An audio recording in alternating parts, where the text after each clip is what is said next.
we choose all substance, what remains the mystical sectarian gains.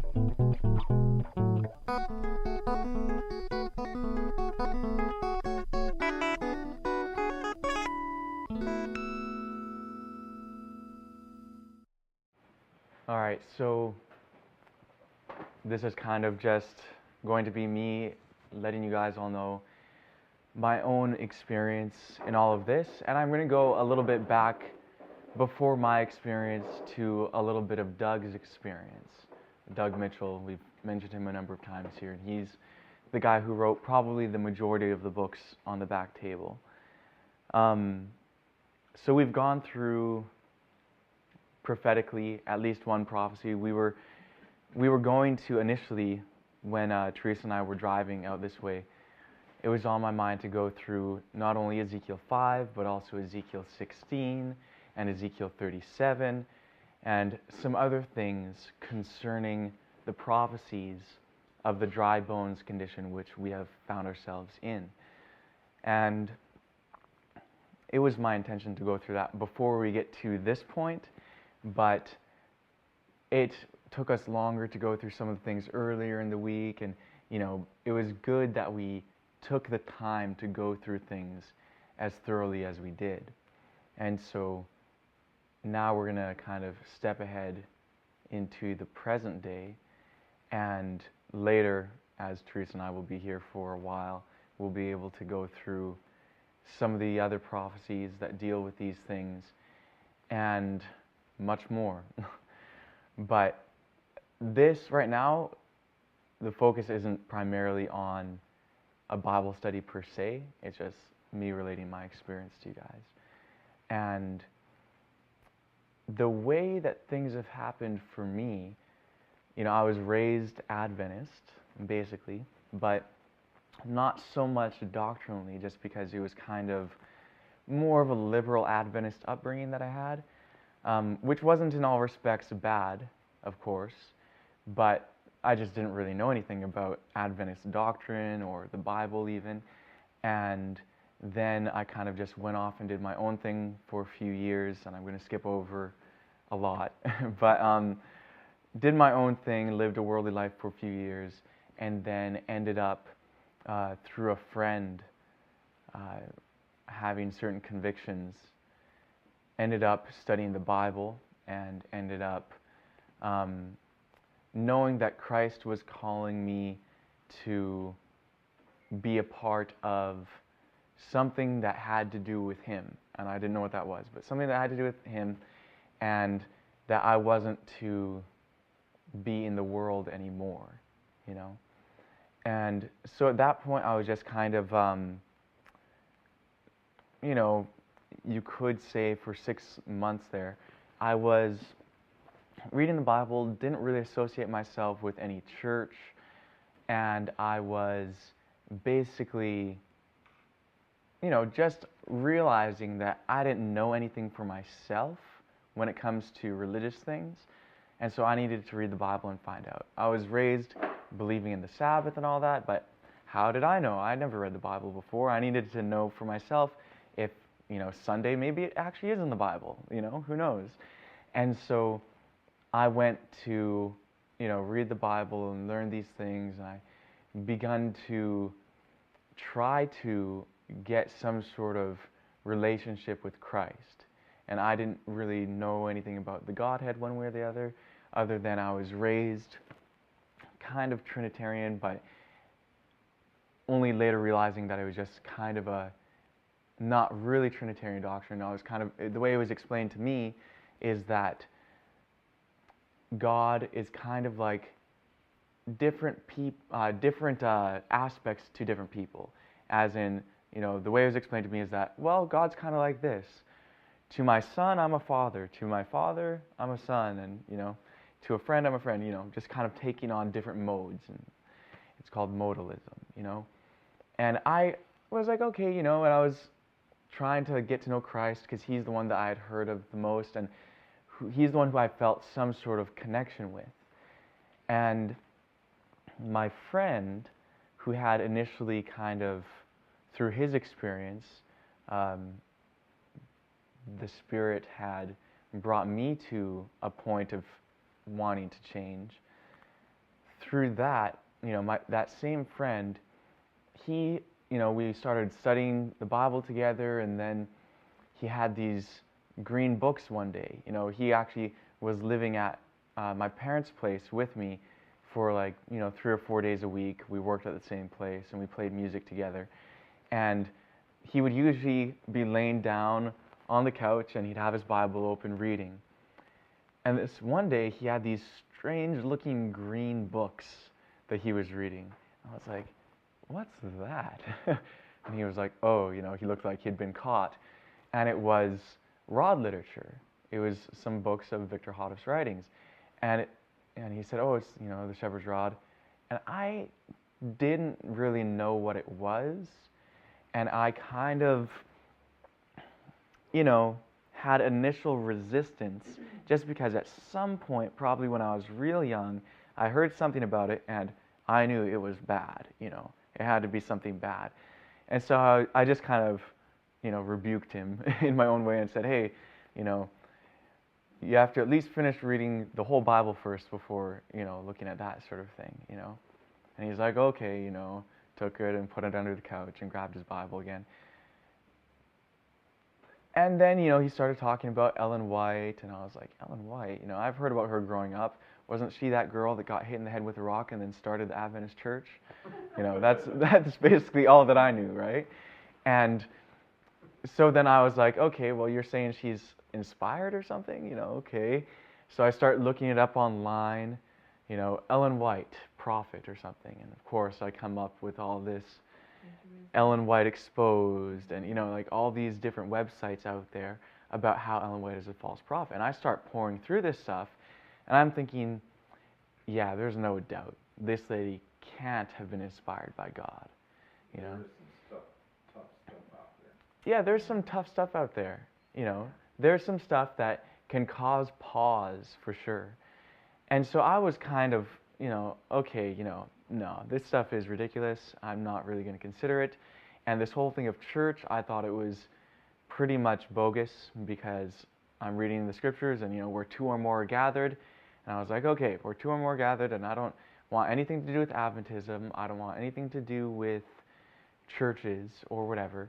And I was reading, I was like, yeah, okay, the Sabbath is true, but that doesn't mean Adventism is true, right? And so, I had kind of, my experience with Adventism growing up was that it was plastic. It was all just surface and phony, and it really had nothing to offer me. I remember in school going, and everyone who seemed to be more religious. You went to an Adventist school? Yes, I went to an Adventist school. Yeah, thank you for mentioning that.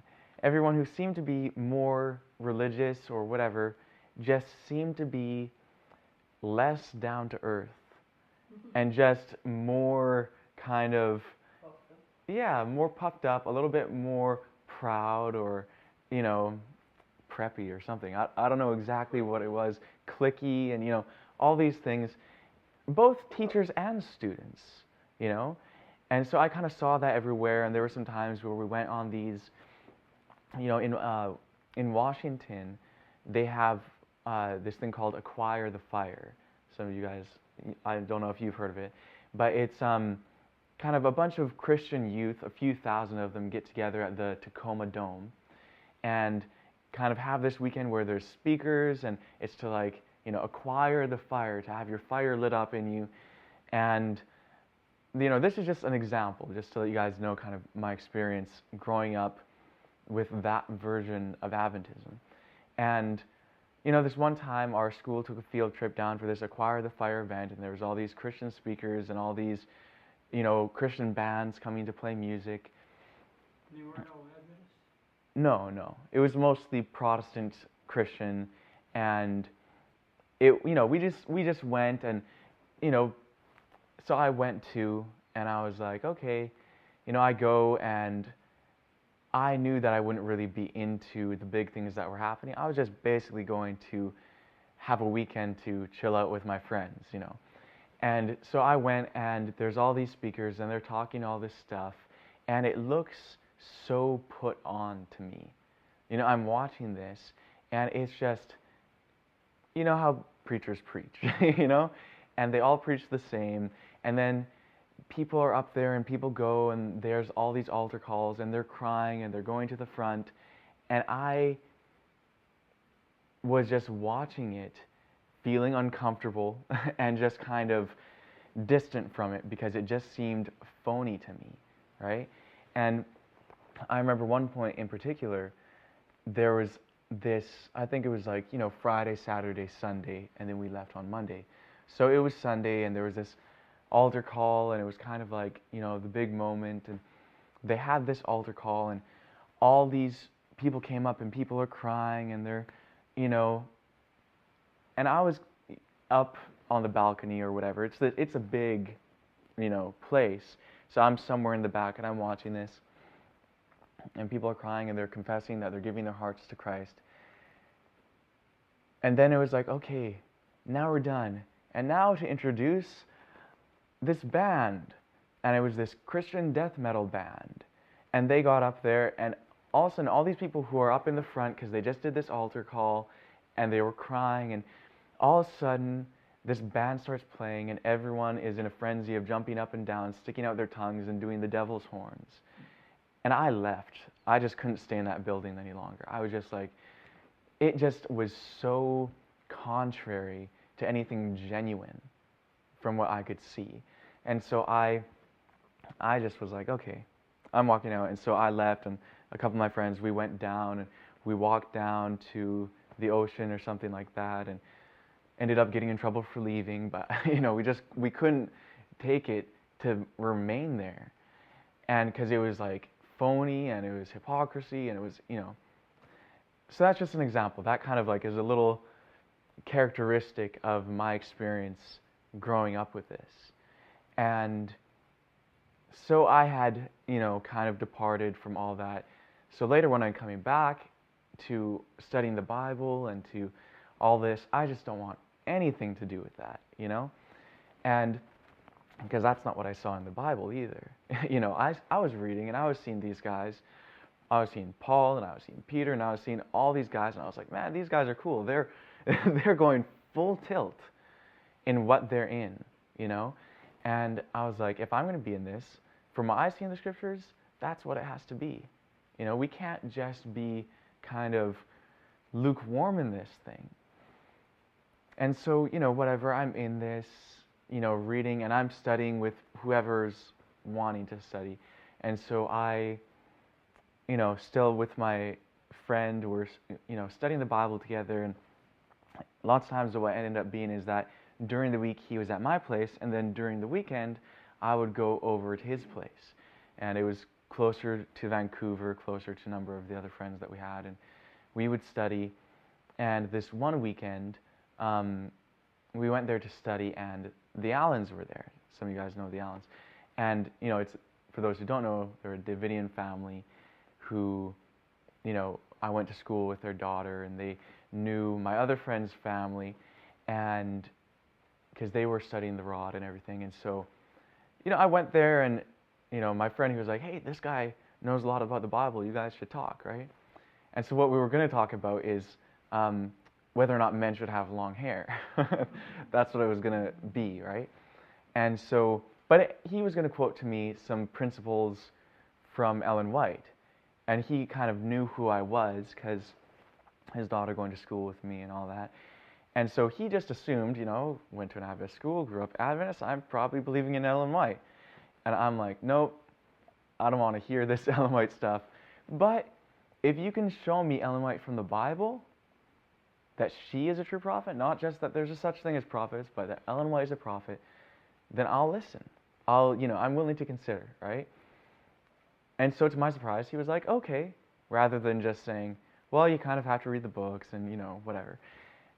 And so then we went through this Bible study, and it was actually this 430-year type, right?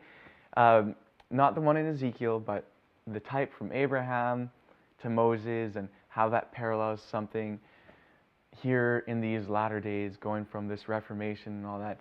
So he's presenting this stuff to me, and it's unlike anything that I've ever heard as far as a Bible study goes.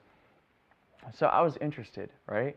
And I was keen to delve deep. So we were there for 8 hours, just like, going into this thing, and I was like, okay, I got a grip of really what he was trying to get across. But now I needed to study and find out whether or not it was true. And so I was like, okay, well, I'm going to do this because I know that if it is true, then it can't be coincidence. And that I need to start investigating Ellen White and also this whole shepherd's rod message thing, right? So I'm not going to go into full detail on my experience with that, as we've talked about some aspects earlier in the week. But I went through this investigation, and the inevitable conclusion that I could come to is that the rod message was true. And I was like, okay, well, this is true, and I can't really do anything about it, The more I studied it, the more people questioned me on it, the more its truth was borne out. And so I was like, okay, well, this must be it. And so I come into this, and I'm like, ready to go, excited, because, oh man, this has to be something great, something important. And man, all these people who believe this rod message, they must just know their Bibles like that, and must just be, in this great revival and Reformation, And so, I'm studying it, and I'm learning more, and I'm meeting Davidians, and I step into the controversy that is Davidia, and I'm seeing how people are disagreeing widely on things, and not only are they disagreeing and agreeing to disagree, and we'll study it out more, but but they're warring about it, and people are losing friendships, and people are like, it was bad. And so I'm in this, and I'm like, okay, on one hand, I'm not liking the experience of the controversy, and on the other hand, I want to find out the truth of all these controverted things, because it's not clear. What is the rod message teaching on this issue? What is it teaching on that issue? And people are debating back and forth, and I was like, okay, I need to get to the bottom of this. And in the meantime, I'm going through this, and I'm seeing the condition of people, and I'm seeing people being closed to other people and being unloving to other people. And then I'm seeing that same thing in myself. And I'm seeing sins which I had thought I wasn't dealing with anymore, I was still dealing with, and I still had all these character issues. And I was like, okay, trying to deal with that, trying to grapple with how there's supposed to be victory, but how come there's not victory? And there's supposed to be this revival and Reformation, but how come there's not this revival and Reformation? There's supposed to be people who know what they're talking about, but how come there's not people who know what they're talking about? And so I'm learning this, and I'm learning the experience that other Davidians had gone through, and they're getting kicked out of their associations, and I'm learning, oh, there are all these different Davidian associations.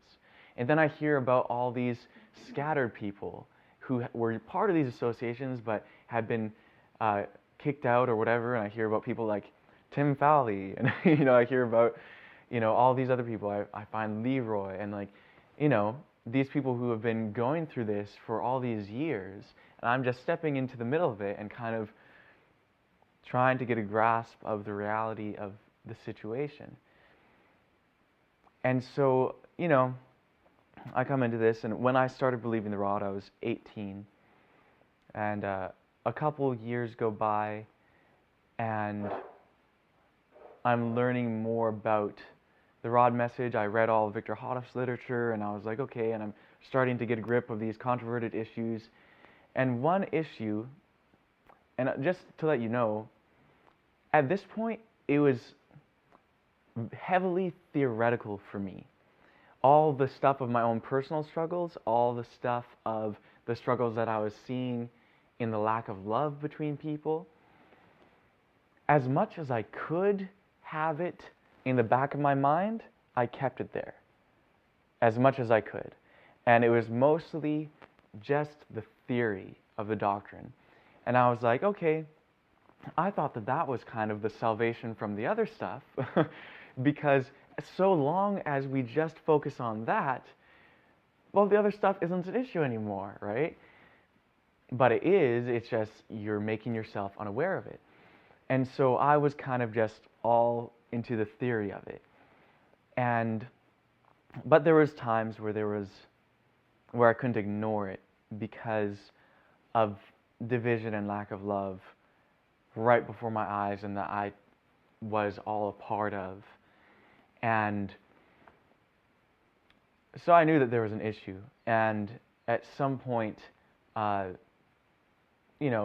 of that lack of love there, because of that lack of victory and that lack of power, my friend who had initially introduced me to this ended up just walking away from the whole thing, because he was willing to be honest enough with how it was so bad, and he could see the hypocrisy of people denying the condition, that he just walked away from the whole thing, and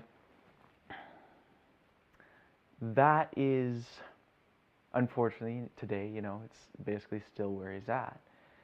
And so to me, he was and still is like a brother to me. So him walking away because of all that was kind of bringing home the reality of it all to me, even though I still kind of tried to keep it on the side. But it couldn't stay there, because now I'm like, man, this is my friend, my close friend, who is now just walking away from all this. And I cared about him, I wanted to,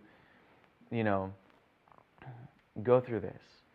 I wanted to go through something to help him come back to the truth, so to speak, right?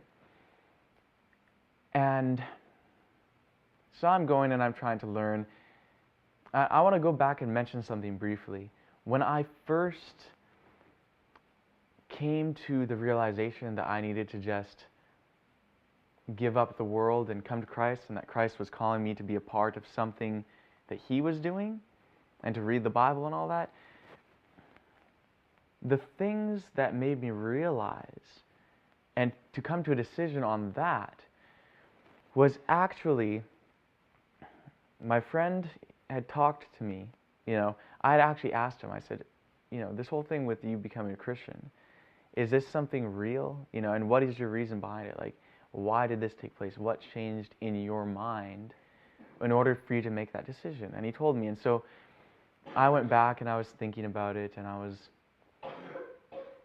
it was 2 days, right? I was at his place in White Rock. I came back to my parents' place, and there were 2 days. And during those 2 days, two things heavily weighed upon my heart.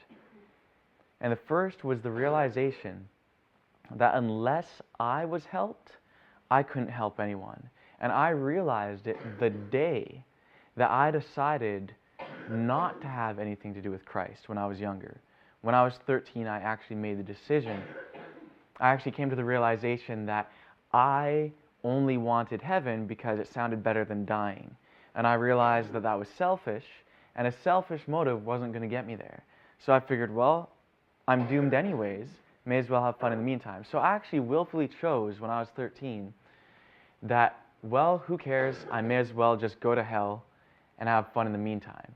So I was okay with going to hell and with dying, And so the moment I made that decision, within the first day, I recognized at that point that when I had a friend who was troubled, that there's nothing that I could do to comfort. I recognized that first day, but I put it out of my mind. So those, 5 years later, when I had asked him why he had made this change, it just brought the whole thing to my mind again about Christ and the Bible and, all these things. So those next 2 days, I was thinking about it heavily, and it was weighing heavily on my heart how if I care about my friends, how can I help them if I myself am not helped? And if I actually love them, I need to be helped. And if I refuse to be helped, then I don't love them. And that's what I realized. And I had to make a decision. Do I really love my friends? I had to ask myself that. Do I really love my friends? And when I knew that the answer had to be yes, because I couldn't bear the thought of it being no, I knew that something had to change. And then the other thought, that was the first thought, the other thing that was weighing heavily upon my heart was the realization of the absolute stupidity of just saying, well, I'm going to go to hell and I don't care. Because I realized, man, how long is that going to last? It can't last. It can't. That eventually I would regret that decision. So with those two things weighing heavily on myself, I went and I knew in my room where I had my Bible, and I knelt down for the first time in 5 years. I said, Jesus, I am sorry for ignoring you for these past 5 years. I want that to change. I want to be friends with you from this day forward. And so I went and I picked up my Bible and I started reading. And it was like, okay. And then I called up my friend. I'm a Christian now. And he's like, what? I just asked him to share with me for a couple days before. I asked him, share with me, tell me, why is it? What changed in your mind to make you go down this path now? And so he told me. I was like, okay, whatever. And for those next 2 days, we didn't really talk until I called him. And all of a sudden, he's like, he's surprised. And I was like, okay. So I wanted to go back and mention that because in my experience in becoming a Davidian and learning the theory of the truth and being so wrapped up in that and kind of realizing the dry bones but not realizing it, seeing that I was wretched, miserable, poor, blind, and naked, and seeing it everywhere else too, but denying it, and not really realizing it, that it had gotten to the point where I had even forgotten those two things. I had forgotten, literally, why I had made that decision. I forgot about the love for my friends. I had forgotten about the stupidity of going to hell. Those things were so absent from my mind, and I was all like, okay, yeah, 7 seals, 7 trumpets, learning all this theory. And that's just where I was at, And so part of this, though, I was set to come to a conclusion on all of the Davidian controversies. I wasn't part of any Davidian organization or group, but I wanted to figure it out, And I was going through all these different things, and then finally I came to this issue of what is the living spirit of prophecy? That's the question that I had. Because I knew that there was this controversy among Davidians of the living spirit of prophecy. Does that mean that we have to have a living prophet? Or does it not? Is the living spirit of prophecy the writings of Victor Houghton and Ellen White? So I was like, okay, I need to learn this and I need to approach it honestly. And so I did, and we went through that subject earlier, I guess now it was last week, earlier this feast.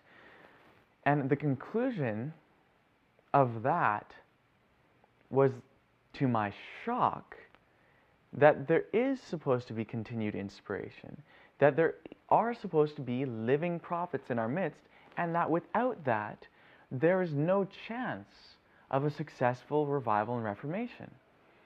And so that kind of put the thought in my mind of maybe this is why Davidia is in such a bad condition.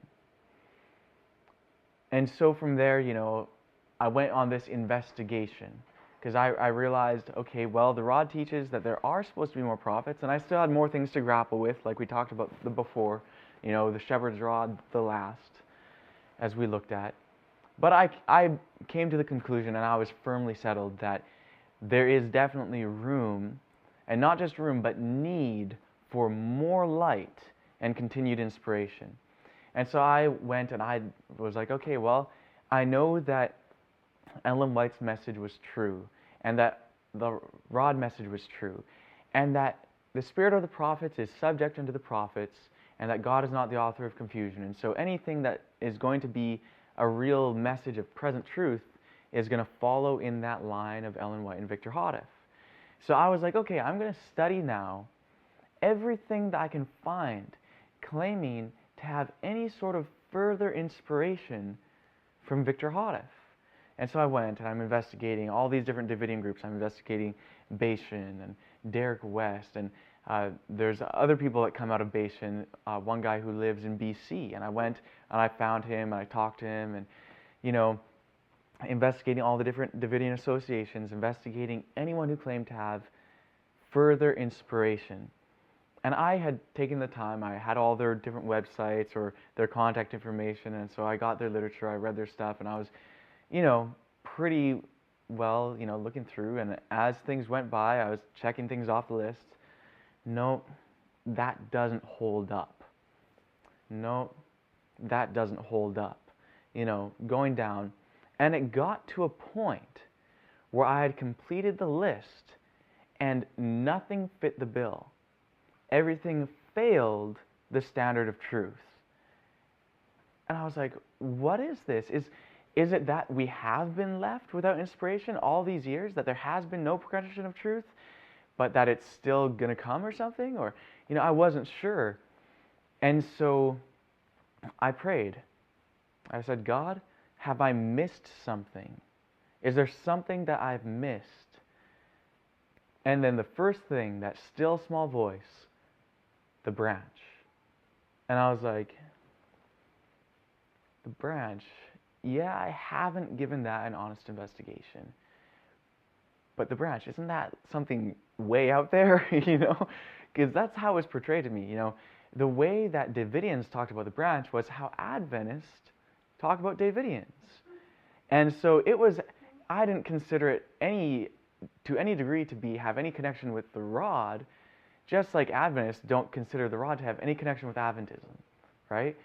So it wasn't even on my list. It didn't even cross my mind to investigate. But I was like, okay, time to get online. So I get online, and I learned my lesson not to look at the anti-branch things because, the anti-Ellen White stuff didn't serve me well. And the anti-rod stuff didn't serve me well. So I was like, okay, I need to investigate it and judge it based off its own merits. So I would go and I start reading through Ben Rodin's writings.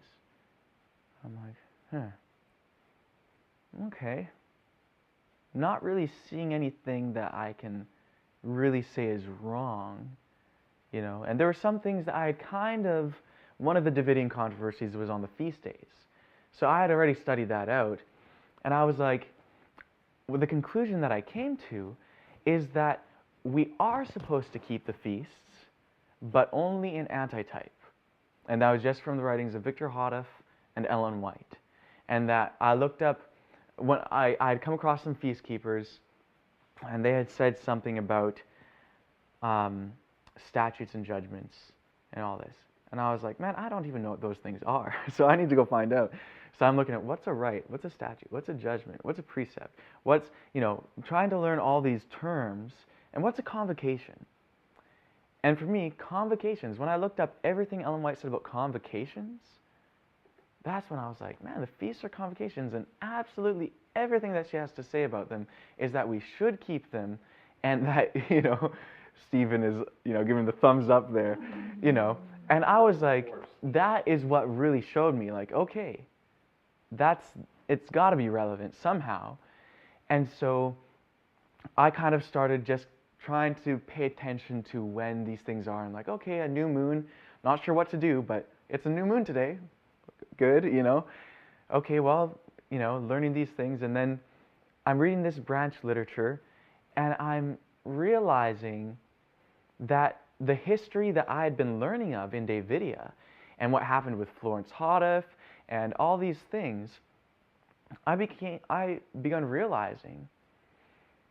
And actually, before I make this statement, I have to go back again. When I started reading the rod literature, I wanted to do it systematically, Before I even read it, I went and looked at every publication, found out when it was published, and I put myself together a list of the order of publishing date. So I started reading the Rod literally how it was written, in the order that it was written. So I did the same with the Branch, you know. And as I'm going through, I was realizing that the history that I had been learning about Davidia, that this guy Ben Roden was showing them and writing letters to these Davidians and Adventists as it was taking place, showing them in the prophecies what was taking place and their own downfall and the remedy. And I was like, man, and I saw their rebellion in that, to that. And I realized that Davidians had done the same thing the Adventists had. And so I was like, okay, you know, I was seeing it. I was seeing what was taking place. And then, you know, the Allens and another friend that we have in BC, you know, I kind of mentioned, hey, I'm investigating the Branch, and there seems like there might be something to it. And they're kind of like, oh, you know, Branch, you know, whatever. The Davidian response that we had all been giving, you know. So I was like, okay, so I just decided I was just going to investigate it privately on my own because, you know, all likelihood of it, it's not going to be true anyway, and then I won't have to mention it, you know. But as I'm investigating, I'm seeing, you know, more stuff, and I kind of knew that there was this whole Holy Spirit feminine thing, and it sounded like total heresy to me, but I figured, well, maybe Lois Roden kind of went way off or something, and maybe she kind of was kind of the Florence Houghton of Ben Roden, you know? And so I was open to that, but then I was also, okay, I need to be open to what she was talking about too. And so I'm investigating this, and then I start reading some of her stuff, and I realize that, oh, Ben started teaching the Holy Spirit feminine too. So if he was true, you know, I can't really just kind of brush her off. And so I started kind of looking at that and dealing with my own prejudice to the whole idea and recognizing that to approach it objectively, if I was going to say anything about the Holy Spirit in regards to gender, do I have any evidence that the Holy Spirit is beyond gender? Because that's how I was raised. I was raised believing that, you know, God is this one personal essence that pervades all things. And I was literally raised believing that God is in all things. He's inside this phone. He's inside the molecules of this phone. And, you know, that's what I was raised believing. And so I figured, well, God is way beyond gender, you know? And I was like, well, is there any evidence in the Bible that the Holy Spirit has no gender? And I start looking through, and I'm not finding anything, right? So I was like, okay, well, most people think the Holy Spirit's male, so is there any evidence? And I was like, aha, when He, the Spirit of truth, has come, He will guide you into all truth. There we go. But then I was looking a little bit more, and I found out that in Greek, it's neuter gender. It can be translated he, she, or it. But that in Aramaic and Hebrew, it's actually she. And that those are the languages that Christ was actually speaking. So He actually said, when she, the Spirit of truth, has come. Yeah? Not only that, because there is neuter. Yeah. Let me back up just a second. I know I'm interrupting you here. That's fine. I've had people really get on me regarding my concern regarding JESUS. Right. And they've shown me that the Greek rules of transliteration makes the IESUS. Right. Okay? But similarly so, the Greek rules of translation, if you have something masculine, but you have a neuter pronoun, the Greek rules of translation demand that the thing that it was translated from was feminine. Interesting. That is very interesting. I'm unfamiliar with that. That is very interesting. Okay, yes? In the French, you can say l'esprit, which is neutral, Right. because you're talking about the position of the person. So Okay. you're not really Addressing gender. addressing the gender. But these are things where I was like, okay, learning the lack of evidence for the opposition to the idea of the Holy Spirit feminine. And then I was kind of reading Lois Roden's literature and being open to, okay, these feminine sacrifices and, all these things that I was reading, I was like, there's something here. The weight of evidence I was beginning to see is definitely on the side of there actually being a heavenly family. And at the same time, I was hearing, okay, my real goal in this is I've realized that there has to be living inspiration, present truth. So Ben and Lois are already dead, what is it today? And then I knew that there was a number of claims that came after Lois Roden.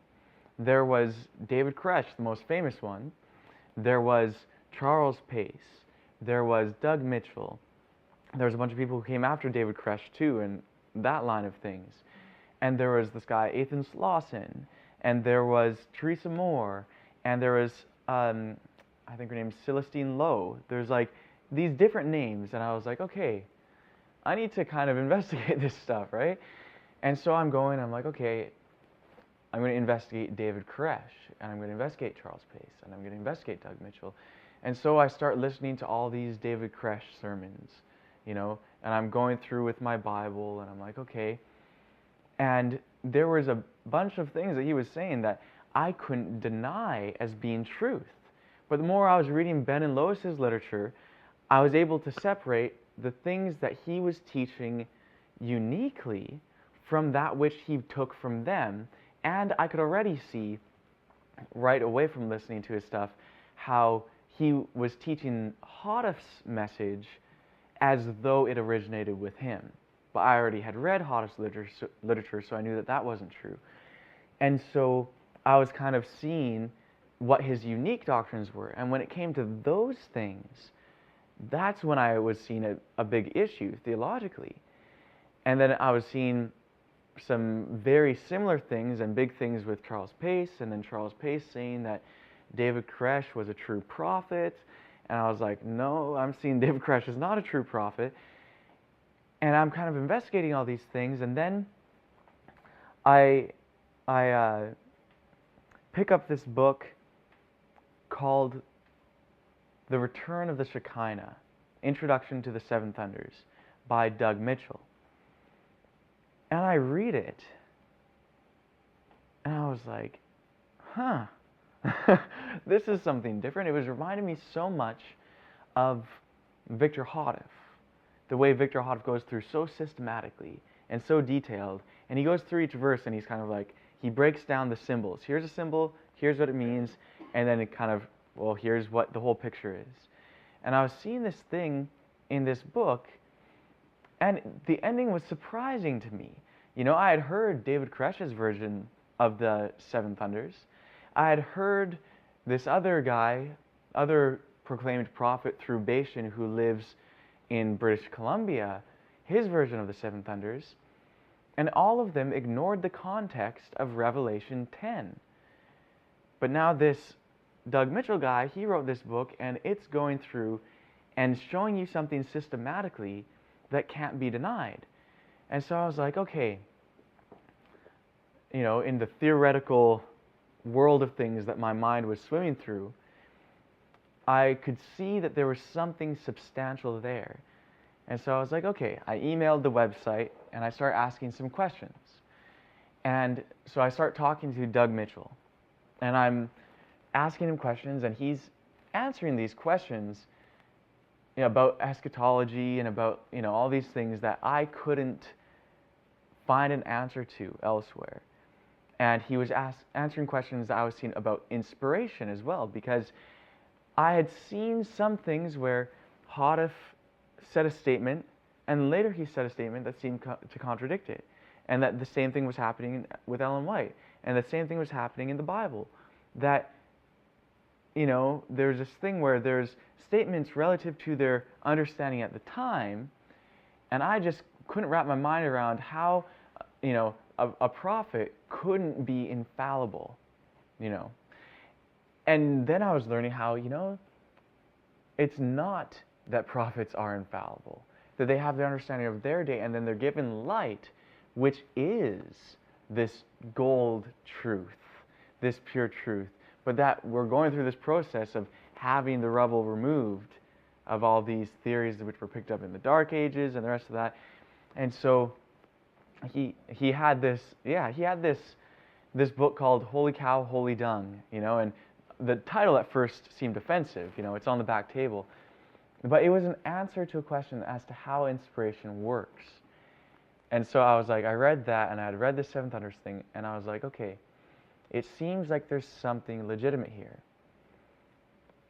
And then I read the Ezekiel 5 study, which we've gone through here. And I saw, as I was reading it, that it was telling the story of Davidia. And it was answering, once and for all, in a very definite way, according to Scripture, the ultimate question of every scattered Davidian. What's been happening since 1955? Hadif died. What's been happening, And so I was receiving answers. But as I was also seeing something else in these writings of Doug Mitchell that was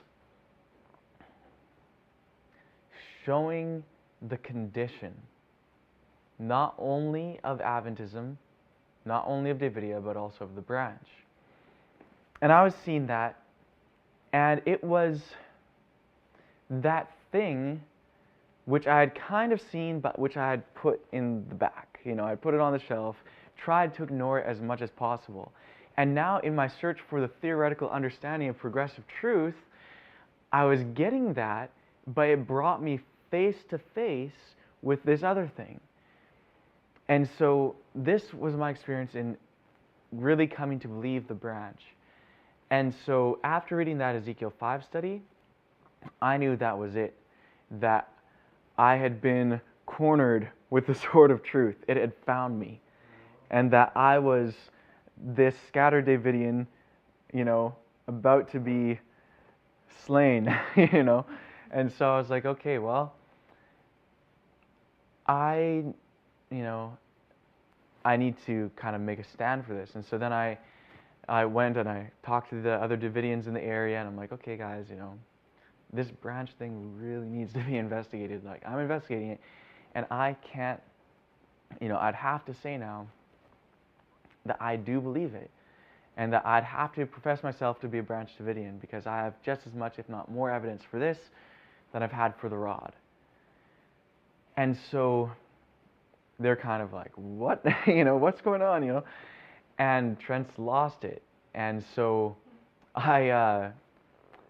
which I wasn't that unfamiliar with, the whole Trent's lost it thing, because of, in my life, I've kind of been fully into something or fully into something else, And so there has been times where I've made these changes that have been drastic. And one day I'm someone, and the next person I'm someone else. And I stay there for however many years, and then there's another dramatic change, But since I was, same with you, that doesn't surprise me in the least, But this, once...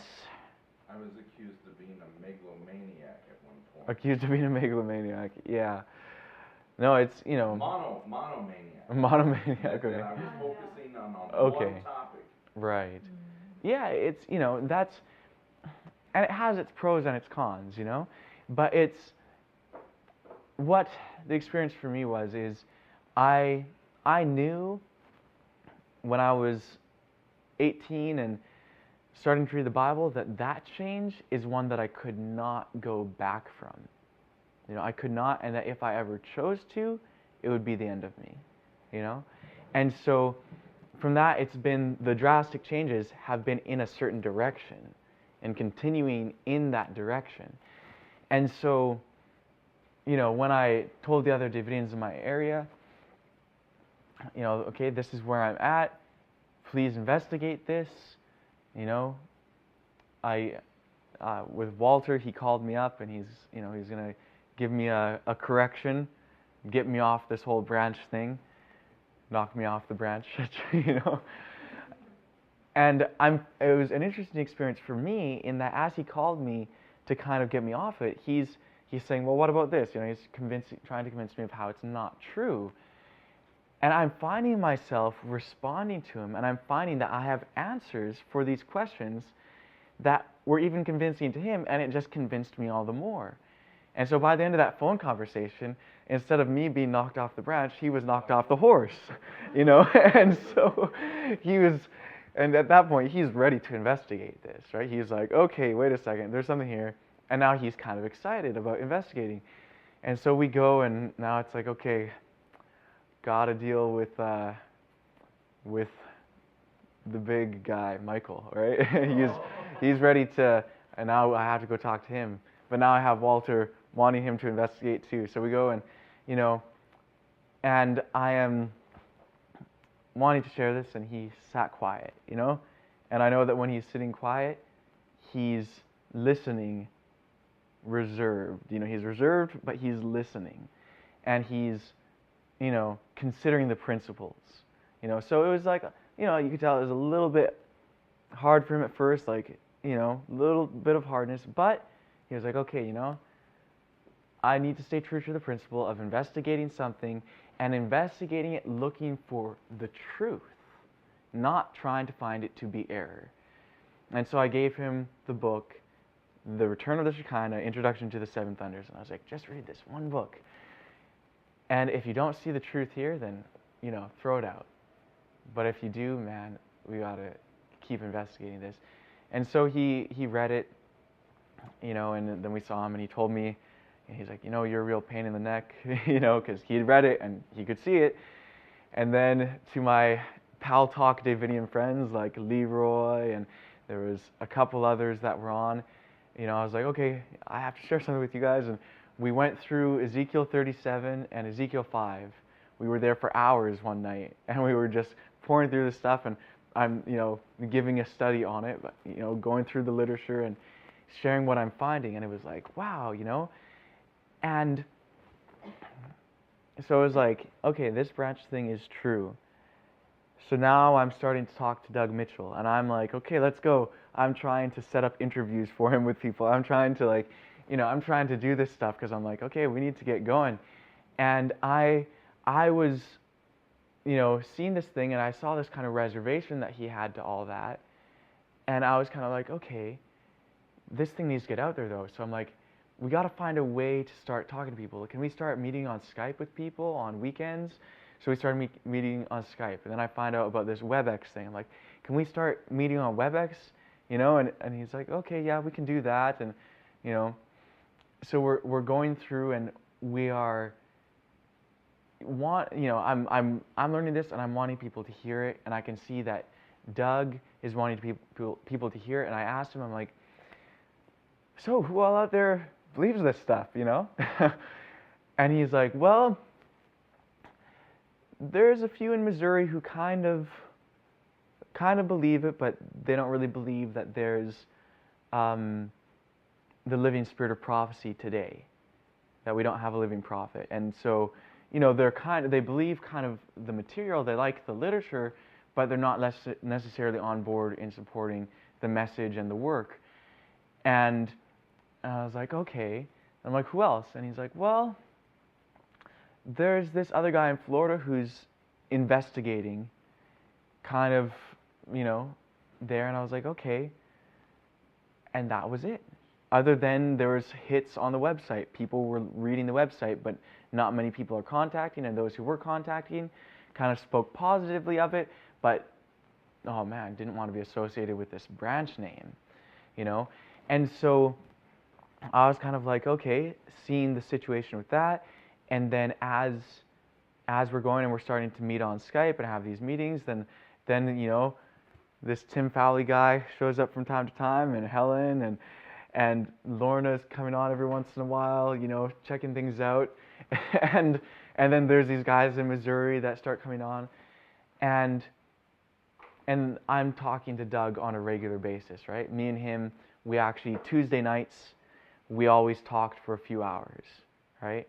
And we would be emailing all the time during the week. And so, and then there was a few times where I had an idea about something, and a question about something in a prophecy, and I'd go and I'd ask him, and we'd talk about it, and I'd keep on going on it, and it was unknown to me at the time. It was just private interpretation, some idea that I had about something. And then he showed me, there was this one specific incident where we're going through this, and he was like getting worn down, right? Just like he had heard, I didn't know all of his experience, but he had in his experience come across so many private interpretations being promoted so strongly, and just me kind of like going on this, well, why couldn't it be this? Why couldn't it be this? Why couldn't it be this? And he's getting worn out, and he's like, Trent, listen to this. And he reads to me Ezekiel 14.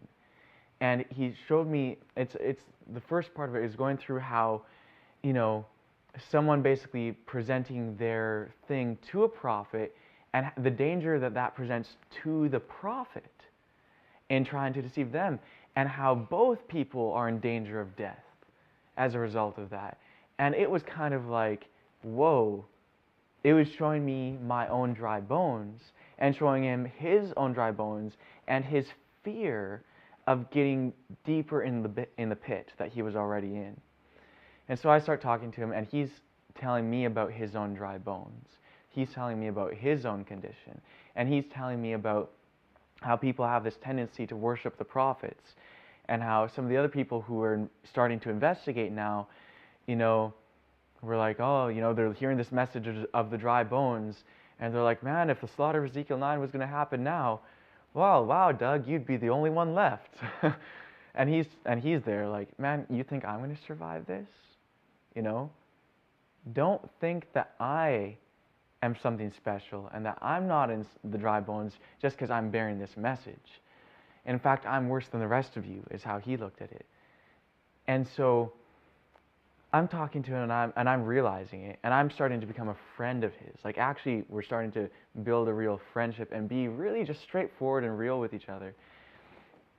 And I could tell that was really the first time that he had had that in decades.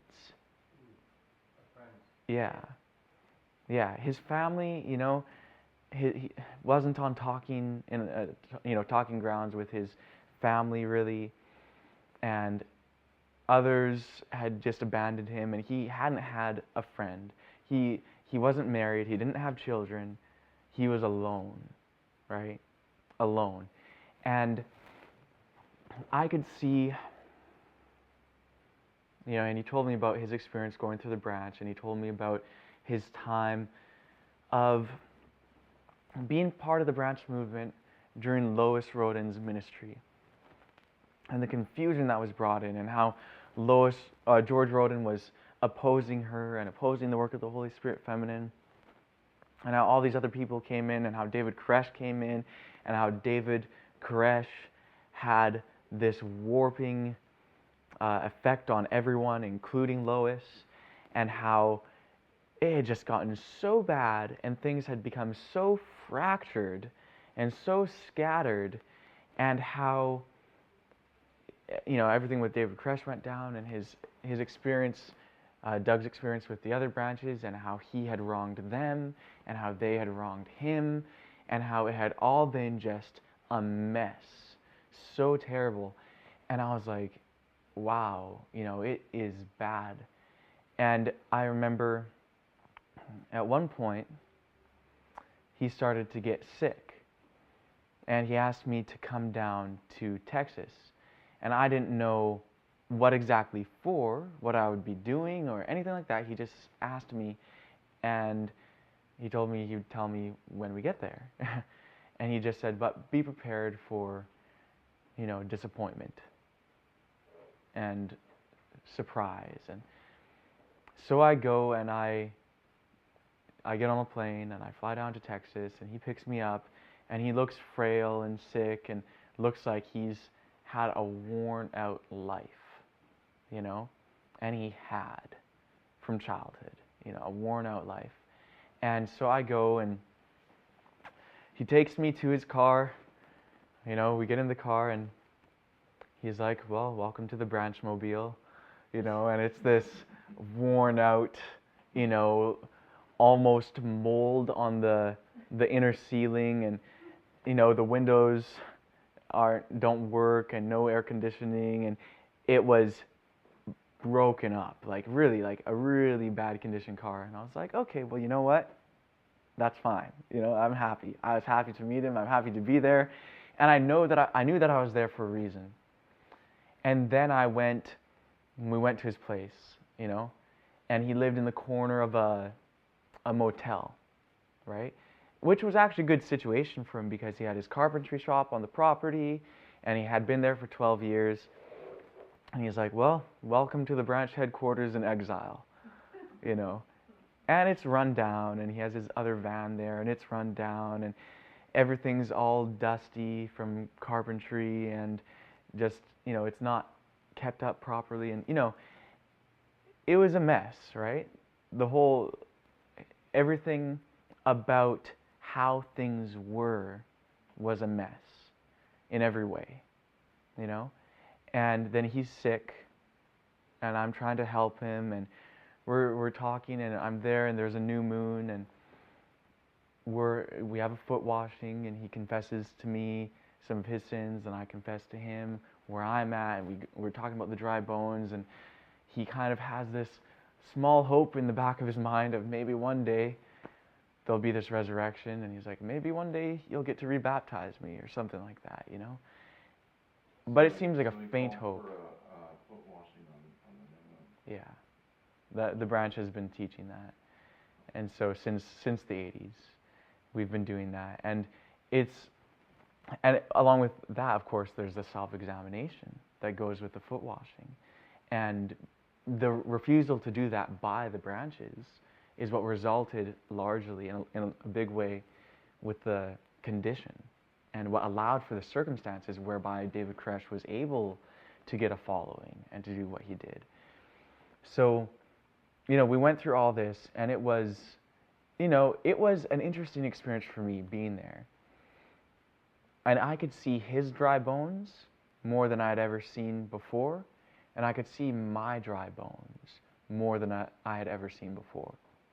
And from that point, when I went there, I went into a stage of mourning. And you can talk to the others in BC, you know, the Allens and Walter, and I was basically like, no guys, this is not a time to smile. This is not a time for joy. And when there would be laughter, I'd be like, this is not the time for laughter.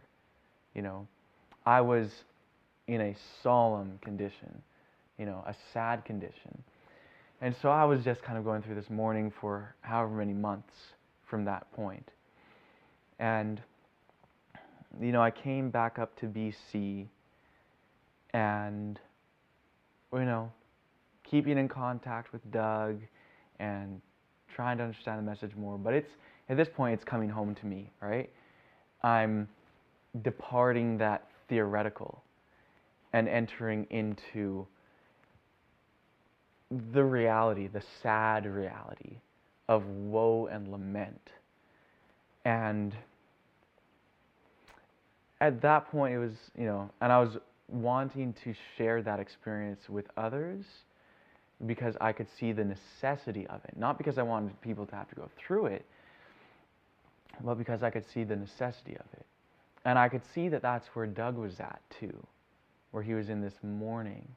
But I could see that he couldn't experience the love of our Heavenly Family, unfortunately, where he was resistant to that, even though he didn't want to be, you know. And he had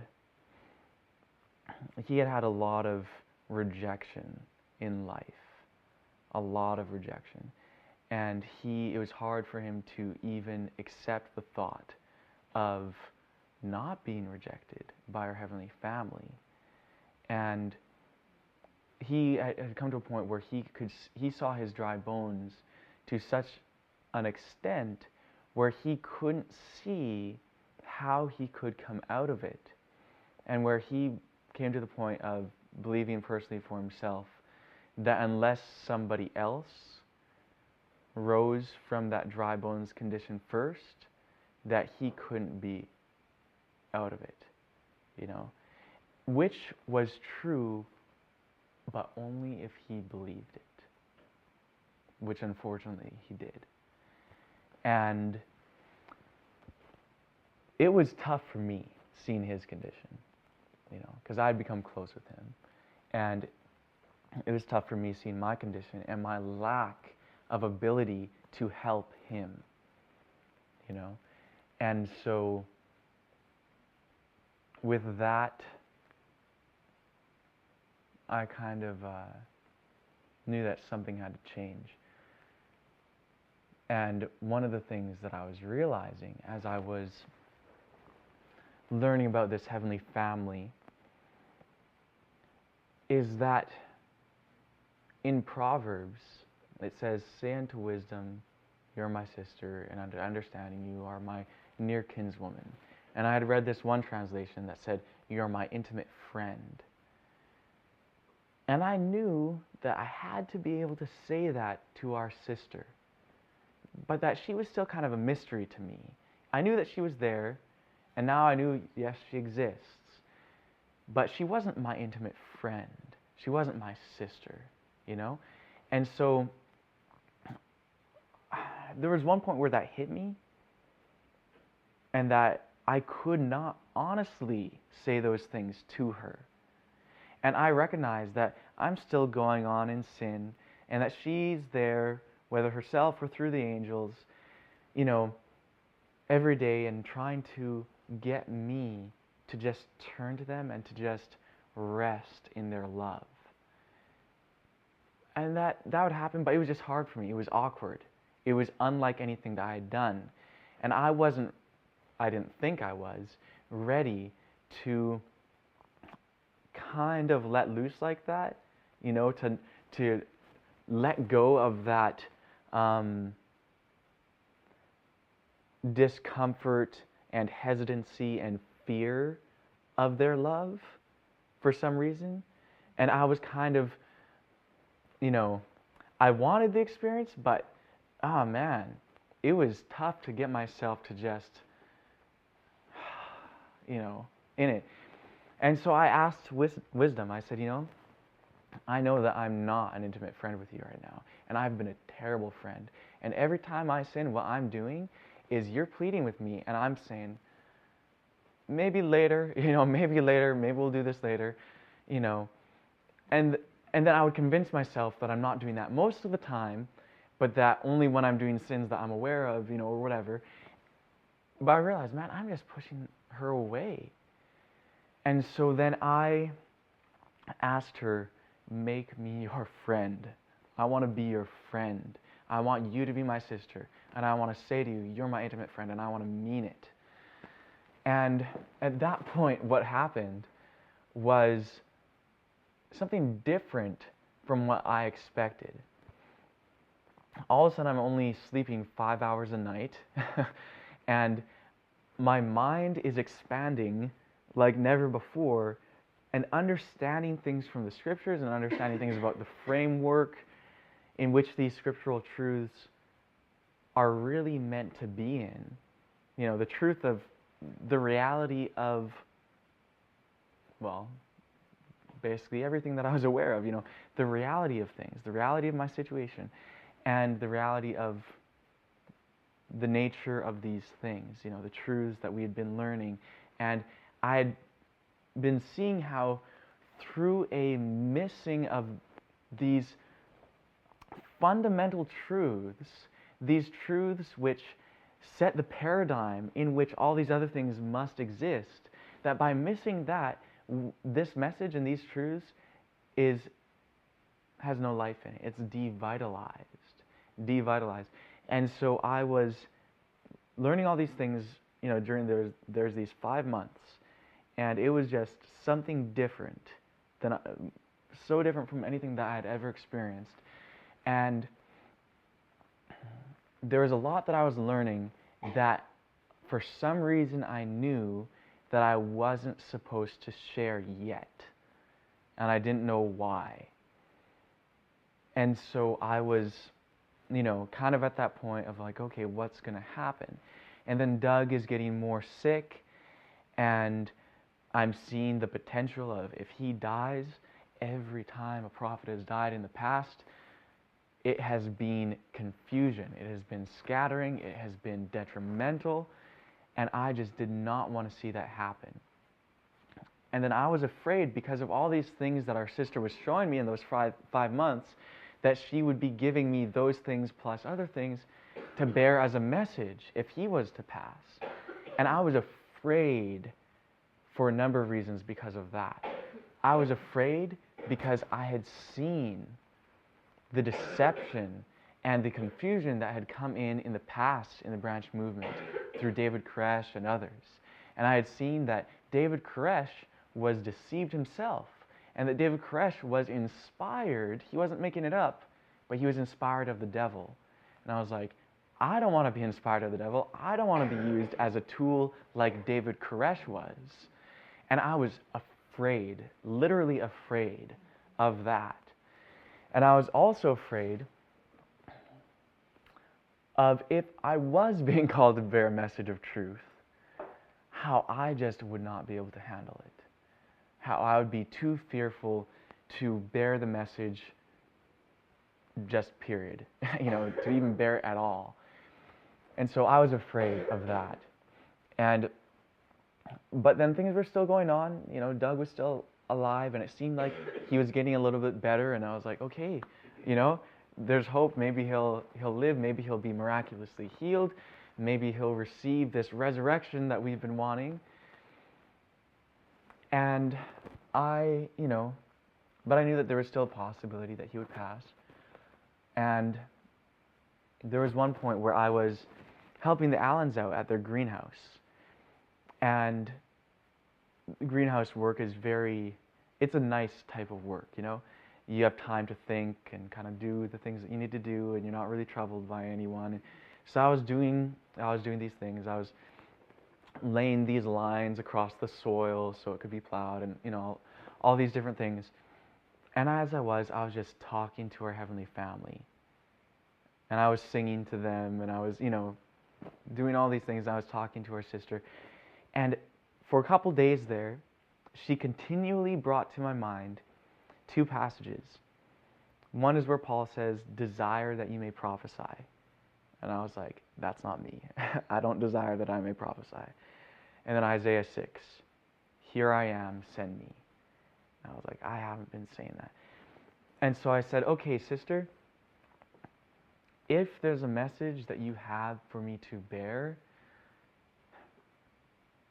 I will bear it if you give me the strength. If you give me the strength. And if you make it clear, this is the other thing, if you make it clear to me that it is you who are calling me to give a message, and that these things that you've been showing me are true.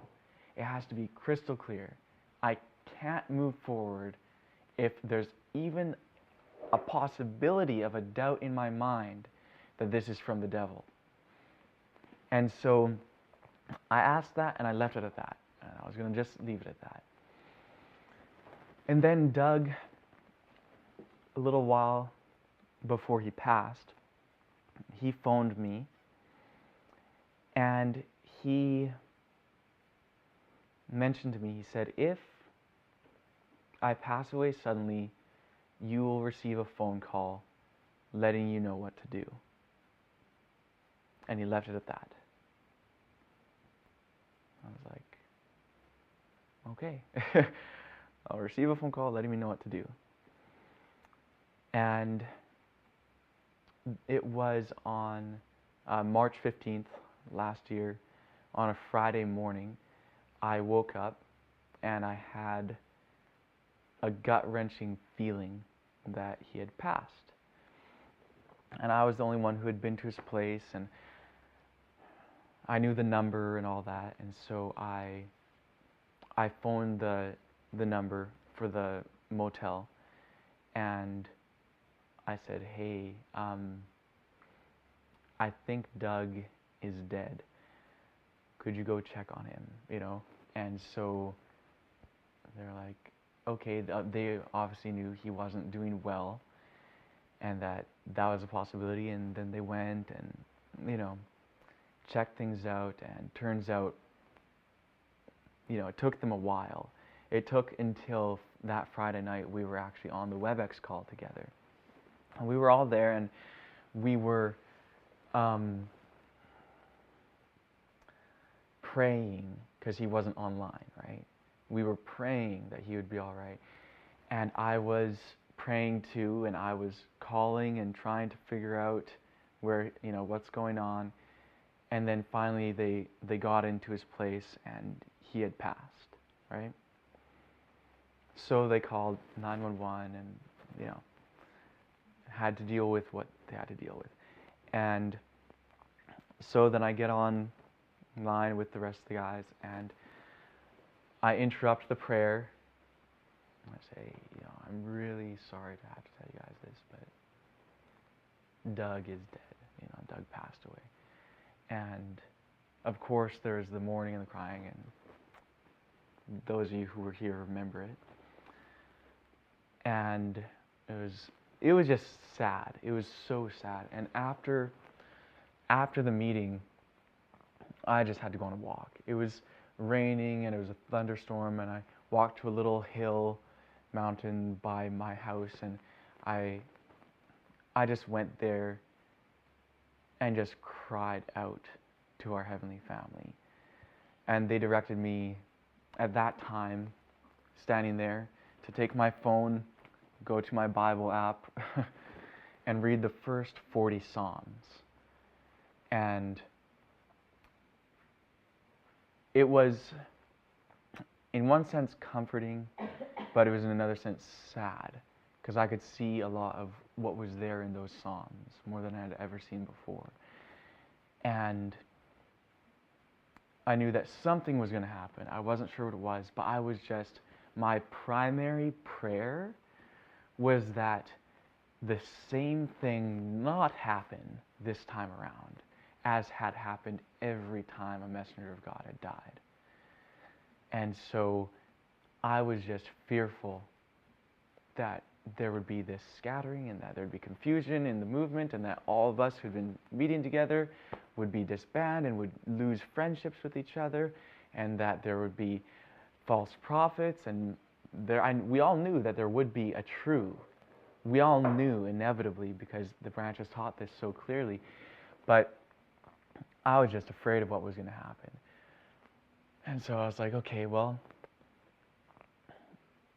we will see what takes place, right? And so I was just praying to our Heavenly Family.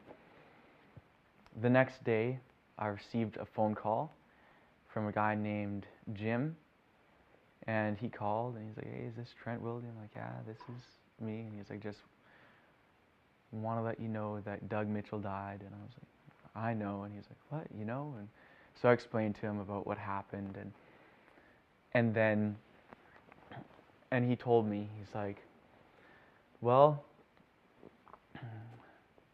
Doug told me that I'm supposed to call you, and that you're going to let me know what I'm supposed to do. And I was like, wait a second. Doug told me that you're going to call me, and you're going to let me know what to do. And he's like, hey, all Doug told me is that you're going to be here in a few days, and you're going to tell me what to do. I was like, I'm going to be there in a few days. Right. And so I was like, okay, I guess I have to go to Texas, you know. And so I was like, is there anything else that he told you to tell me? I'm just looking for something, some sort of direction. And all he says is that, yeah, you know, maybe, I think he said something else. He said that you'd be driving, not flying. I was like, okay, grateful that you remembered that, you know. And I knew that the only real practical reason for me to drive would be if I had things to bring back. So I was like, okay, Walter, we're making a trip. I got Walter, a friend, one of the branches, and we borrowed the Allen's, I forget now if it was 2-ton or 3-ton truck that they had for doing deliveries for the greenhouse. And, basically, we took this trip. We went down to Texas not knowing what was going to happen, but just knowing that whatever it was, it had to be providential, because we knew that in the past, the materials that were there that Doug had, that there had been previous materials and other people that went into the wrong hands. When Victor Hodoff died, the materials went into the wrong hands. When Lois died, the materials went to the wrong hands, and a lot of it was burned in 1993. So it's like, okay, so we drive down. We left at 3:45 in the morning from Chilliwack, BC time, and it was on a Monday. And on a Thursday, we arrived at 3:45 a.m. Texas time, and we got there and we knew we had a couple hours to sleep, and we barely slept because we drove day night the whole way to get there, and maybe we would have gone there sooner in a different vehicle, but driving a truck like that, can't push it too much, and we had it a few times where it shut down on us while driving, and so then we got there, and in the morning we found out that people had stolen some things from the place, and that it had been ransacked. Everything was piled up in the middle of the room, and it was but we found out who had stolen some of the stuff. Turned out to be some other people living there at the motel, and that the owners of the motel had even allowed the people to go in and take what they want, and it was kind of a weird situation, and we ended up being able to get some of the things back, not everything. So we were there, and we had to deal with all this stuff. We had to deal with trying to figure out how is he going to get buried, how is, whatever. We just had stuff to deal with, and we wanted to deal with it as soon as we could and get back up to Canada, And so we got back to it, we got it all taken care of, and we got his funeral stuff taken care of, and we went back up to Canada. But amidst all that, there were some other things taking place, and which heavily affected my personal experience. And there's a little bit more to the story, and it is almost 4 o'clock now, I'm realizing. Where we're headed is the most profound changes in my life. And not just my life either. Are you married to Therese yet in this story? No, at this point I had never met Teresa. Yeah, we had, as far as Teresa and I were concerned, we were other people meeting on these WebEx Bible studies that we had never had even a single private conversation. So, but I assume at some point in here we'll get to that because that's... It's pretty connected. It's pretty connected, yeah. So, but I will mention one thing quick, how the prayer that I had asked to... if you're going to give me a message to bear, you have to give me the strength. She's a big part of that, So that's the little preview into where this is headed. Yes. Mm-hmm. I'm new to all of this, so Yeah. a lot of the names that you're calling, I've heard of David Courage. Right. But was Don, his name was? Doug. Doug, was he a part of David? He was not a part of David. No. So how did they marry the two? Okay, actually, you know what? Maybe I'll quickly explain that right now because that's a really important aspect of all this. Basically, what happened is Repeat the question. Yes, I'll repeat the question. Thank you. It is basically asking, was Doug part of David Koresh's whole ordeal and part of his movement? And if not, how did these things get connected? So the answer to that is that the Branch Davidian Seventh-day Adventists, begun in 1955 with the message that Benjamin Roden brought, and that continued on through the ministry of Lois Roden, started in 1977. Ben died in 1978. David Koresh first came in contact with the branch in 1981.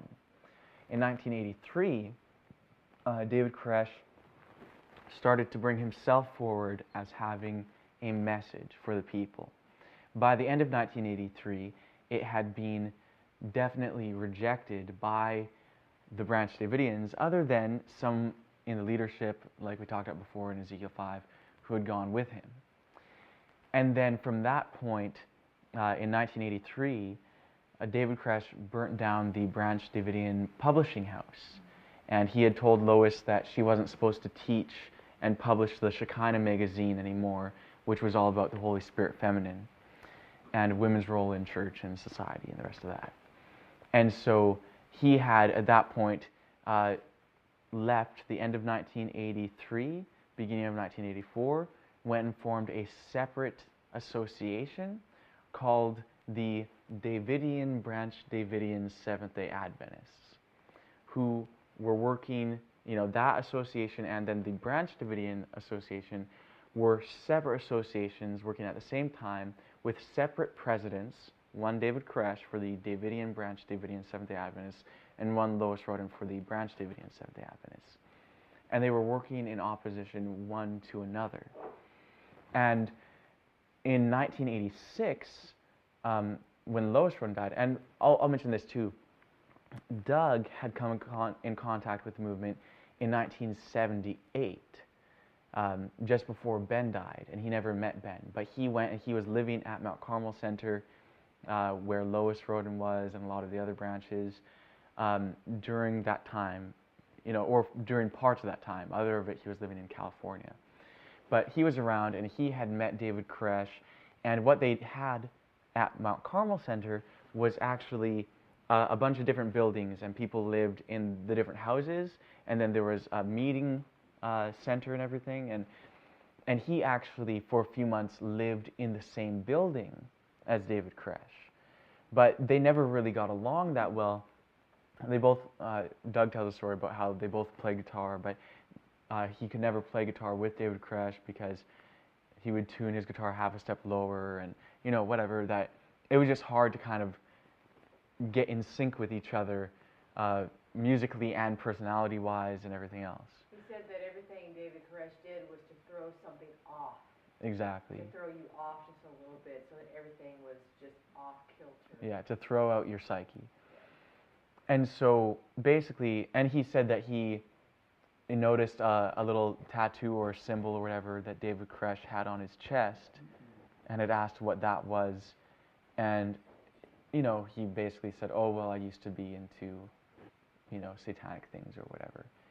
Turns out that it wasn't a used to situation, But the whole situation there is that during that time, Doug, he had stayed working with Lois in giving out the literature on the Holy Spirit feminine and all that during that kind of breakaway. And there's a whole story. We have actually an interview with Doug Mitchell on YouTube. We can send you the link, where he kind of tells the story himself. It's like a 45-minute interview. Okay.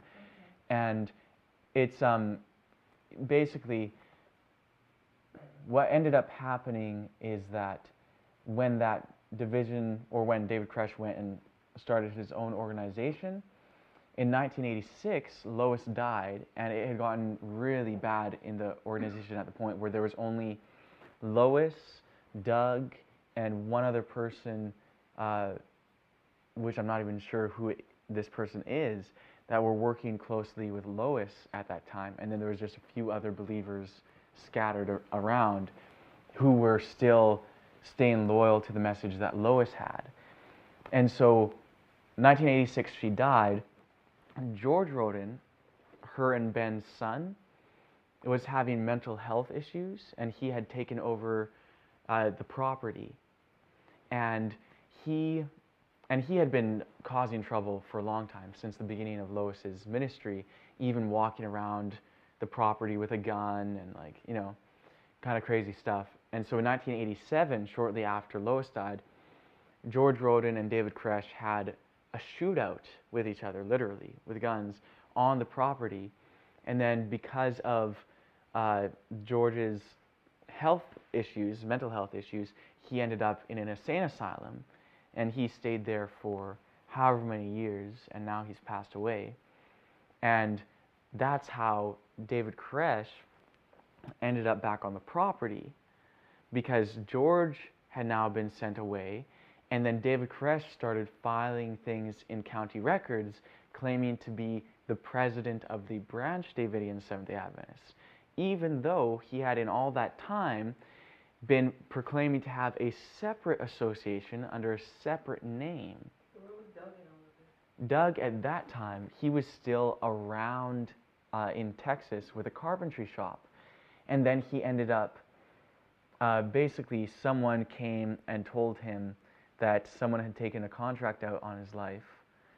And it ended up, the way it ended up being was that David Koresh had went to send someone to threaten him.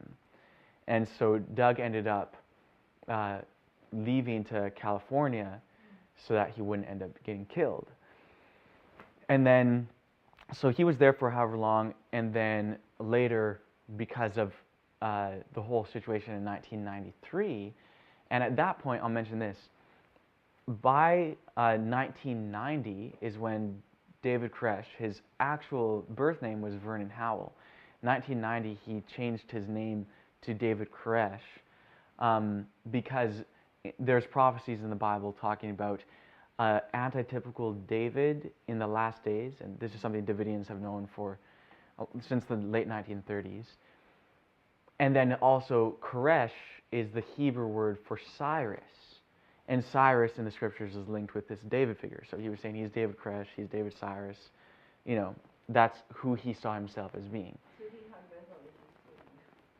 You could say that in one sense, but I would just say it was more so just the insanity of sin and giving himself up to that with the combination of satanic inspiration. One other thing that's important to mention in relation to that is that David Koresh mostly just took back the name Branch Davidian in court cases in order to have the property. But among those who he was bringing into his message, they were known as the students of the Seven Seals. So by 1993, they weren't even using the name Branch Davidian. And there's this guy, David Thibodeau, and he was one of the later converts to David Koresh's message after 1990. So he was already going by the name David Koresh, and he was talking about the Seven Seals and all that. And there's a video of him on the internet talking about this in one of these reunions at Waco of the 1993 event. And in this one clip, he was talking, and he's like, oh, and by the way, this whole Branch Davidian thing, he's like, I didn't even know the name Branch Davidian until we were in Mount Carmel Center, and we were surrounded by the ATF, and we turned on the TV to see the news, and it said, raid on Branch Davidian compound. He was like, before that, he's like, all I knew, he's like, is that we were the students of the Seven Seals. Who was FBI? That was the infiltrator. No. No, there's another guy. Yeah. David Thibodeau, he was actually a drummer who David Koresh met at a music shop. And then, you know, they ended up playing some music together, and he ended up staying with him at Mount Carmel Center. So that's, I forget the guy's name that you're thinking of. It started with the R, though, right? Yeah, here's a new plan. Yeah. Yeah, so that's kind of the scenario with that. But I guess we should close with prayer now, and then we'll continue this story a little later. Our Heavenly Family, thank you for your love. Thank you for your life. Thank you for bringing us through this terrible history. But thank you for bringing us to a happy ending. Even though the end is not here yet, and certainly not in all respects, but we just want to thank you. Thank you for deliverance. and be with us now during this time of intercession. And then thank you for interceding for us and teaching us the lessons of truth. In the name of the branch, he and she, amen.